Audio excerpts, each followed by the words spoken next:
Hello guys, they talk about the box office here, and the Godzilla movie overperformed massively.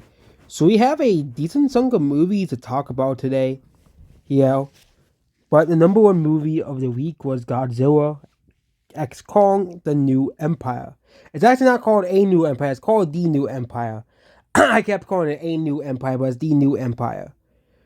It is the number one movie of the week. Apparently, it didn't do too well on Easter. You would think it would do way better on Easter than it did uh, on Friday, Saturday, Sunday. But no, it really didn't do as better on Easter. This is kind of strange. Okay. But it really showed that this movie was it's not going to have very great ratings like these movies usually do. Most Godzilla movies that have released are massively front loaded as well. So the movie is expected. So yeah, it's kind of like Ghostbusters. These movies are kind of massively front loaded. So you can compare this to Dune as well. Yeah, so Dune still opened higher than Godzilla X Kong: A New Empire or The New Empire. I think what's different from Dune is Dune passed $600 million globally, but is that Godzilla is not gonna have the same legs as Dune is having. Okay, Godzilla is not gonna have the same amount of legs as Dune is having. Okay, you can compare this to the first Godzilla. Yeah. Okay. The movie ended up making $200 million. The legs were obviously awful for this movie. You know, it was a massively front-loaded movie.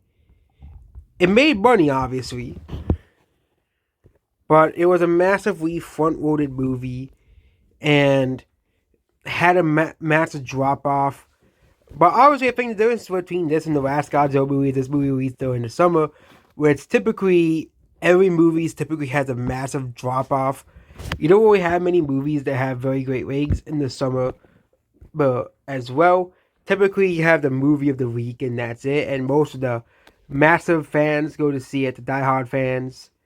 Yeah, but Godzilla didn't really have many great ratings in the theaters. I think this movie will probably make like 180 to 190 million dollars globally. No, not globally, domestically. I've already passed that globally, but it's gonna make probably around 400 million to 500 million dollars globally as well. Also, there was really no movies coming out in the next month, but these Godzilla movies typically do not have very good rates. Okay, it's just this look at Godzilla King of the Bosses, look at Godzilla 2014. And judging based off these actually they said the drop offs is only 28 to 40%. But compare this to let's just say Dune,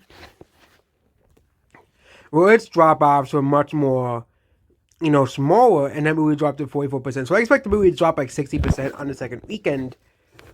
Again, 60 to 70% on the second weekend. I think it will probably make like $20 to $40 million on the second weekend. It will still probably be the number one movie, but it'll probably drop to number two the week after.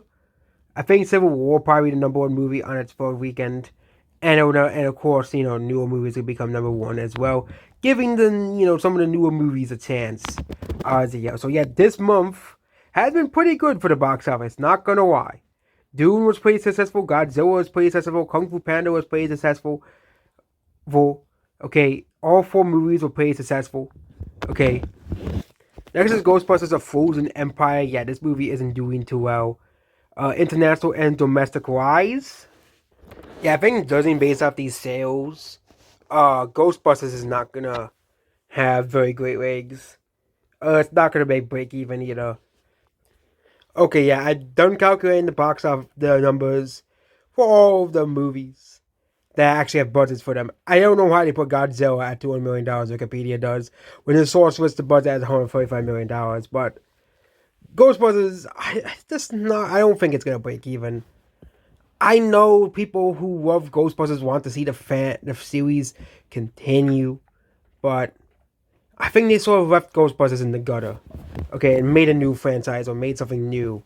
Okay, you know, I get Hollywood is allergic to making something new and that works, but come on. Okay, it's not gonna have the domestic and especially international numbers it needs to break even. Okay. Also, people are saying this is actually the lowest opening for a Ghostbusters movie ever. For the it's Afterlife. I don't know where they getting lowest opening. I don't know where they got lowest opening, but it's having worse ratings than Afterlife, which is pretty bad. So it's gonna open. It's gonna end up below Afterlife. Probably barely past $100 million, but it's gonna be a failure. It's gonna be a failure of a movie. Okay, just like the 2016 movie, because the problem with Ghostbusters as an IP is that it struggles overseas.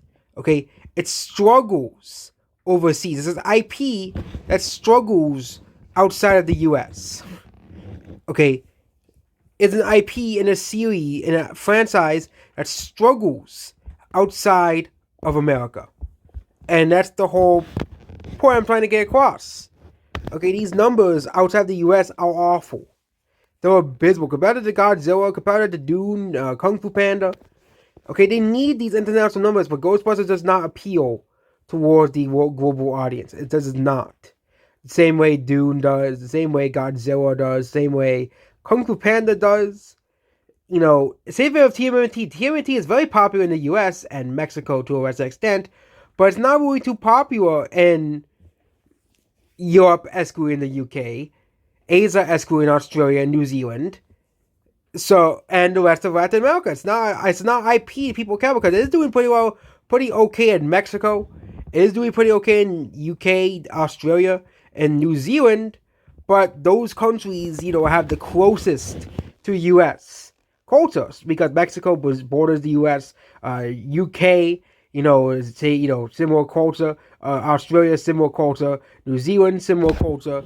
Those are the only people who really care about Ghostbusters. Okay, I think they're gonna warn this hard western, and this franchise will finally be put into the gutter. A lot of people said this movie wasn't even that good either. So, Afterlife, that was actually a pretty good movie, but this movie, a lot of people were saying this was unnecessary. It was just a CGI fest or something like that. It was just a bore. Now let's get back to the rest of the movies. The actual successful movies. It's funny, Ghostbusters Godzilla had the same amount of loss in this current moment as Ghostbusters, which is pretty hilarious. Godzilla's gonna break even. I think we don't have to worry about Godzilla breaking even. But look at Godzilla, how Godzilla is doing internationally. Yeah, it's doing pretty well in China. Because China loves Godzilla. They love Godzilla. I think this is the only Godzilla, the American Godzilla movies are the only movies besides the Meg that does well. And yeah, these monster movies are still gonna make money in China.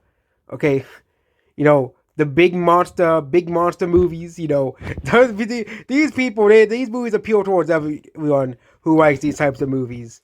And of course, it's not just Godzilla. It's of course the Meg. These movies make a ton of money internationally, even if they don't do well in the U.S. Okay, they're probably gonna make a Meg free, and they'll probably still make like $800 million in China alone because they love those movies. Even if they hate Hollywood now, we're gonna see the new Godzilla because it's a Godzilla movie. Why wouldn't we see it? Now we're gonna be talking about Dune Part 2. This movie has passed $600 million. I think Dune will probably pass later this year, probably by like Despicable Me 4. But I think it's gonna be very hard to pass this. Okay, Hollywood has been struggling as well. Dune still is not done yet, obviously. It's having really great legs as well. But this movie, it doesn't do as well as Oppenheimer. But it's doing pretty well in its 5th week. This is in its 5th week, $11 million. It is probably going to drop below $10 million next week. It'll probably be in the single digits for the rest of the next month. Probably holding on very greatly because of the lack of massive movies. There was a bunch of movies coming out that were projected to do pretty well, like Monkey Man and Civil War. So, yeah. it is gonna be pretty hard for Dune to keep it, but there's not gonna be any massive blockbusters. It's gonna kind of be like a more slow and chill month, which I kind of think it's a good thing because you have a break between this and the summer box office, which last year we didn't really have. Last year we had that too, but we had just the Mario movie. You know, we just had that one movie being the number one movie. But yeah, usually April's are kind of like the rest month where they put like a bunch of experimental movies to see if they do well. You know, I think last year we had the Mario movie, you know, making $146 million. And it was just the Mario movie, number one movie every single time. Nothing came close to the Mario movie until Guardians of the Galaxy came out. And the Mario movie had a massive drop off because it finally had a competition. Okay.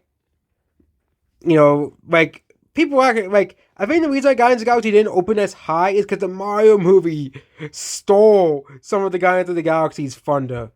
Okay. And Guardians of the Galaxy did pretty well, actually. You know, summer of last year was pretty bad year. Not gonna lie. Now let's get into all these other movies. Immaculate, still a failure. No one, it has not broken even. Tiru Square, I think this is like an Indian Bollywood movie. 2.5 million. Not many people really care all too much. Offer the King, still a box office flop. I know people who like Offer the King will be mad at me, but it's the truth. This movie had no budget, so reported, so Late Night of the Devil is still doing pretty well. I guess, for a small movie. Crew, never heard of this movie before. Literally never heard of it before. Imaginary, finally imagined it breaking even.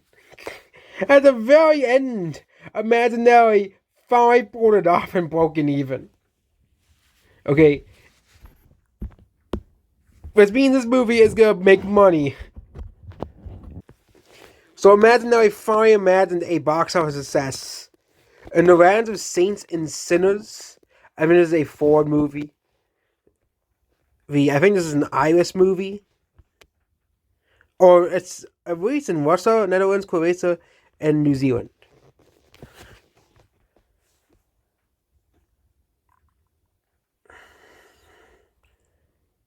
No, it's not foreign. It's yeah, it's an Irish movie. It's an Irish movie. Yeah, but that movie released, and also Ruka had a 61% drop. No one cares. Mike Grayson is still in theaters. That's funny. Remember American Society of Magical Negroes. That's a massive failure. No one watched that movie. American Society of Magical Negroes. Like, absolutely zero people watched that movie. Like, I didn't even put out a rating for this movie because no one's gonna watch that movie. Doesn't even based off like the trailers. Like, this is like it's the Harry Potter knockoff, but instead it's about racism. Like, no one's gonna want to watch that. Okay, then there's Cabrini, which doesn't have a budget either. The movie, I'm assuming this movie has like no budget, or has like a $10 million budget or something, which it's doing pretty well, all things considered. They probably didn't really advertise it, or I didn't see any ads for this movie. So that is it for the box office. And yeah, it seems that 2024, kind of like with the music industry, has gotten better than 2023. it's, except for Ghostbusters, it's a bunch of hits on the hands. Okay, I know Kung Fu Panda 4 has mixed reviews, but the movie is obviously still doing extremely, incredibly well at the box office, especially for its budget as well. Well, and yeah, that's about this video. So what do you think about the current state of Godzilla? The fact that Godzilla basically won the box office yet again. And that's about this video here. Goodbye.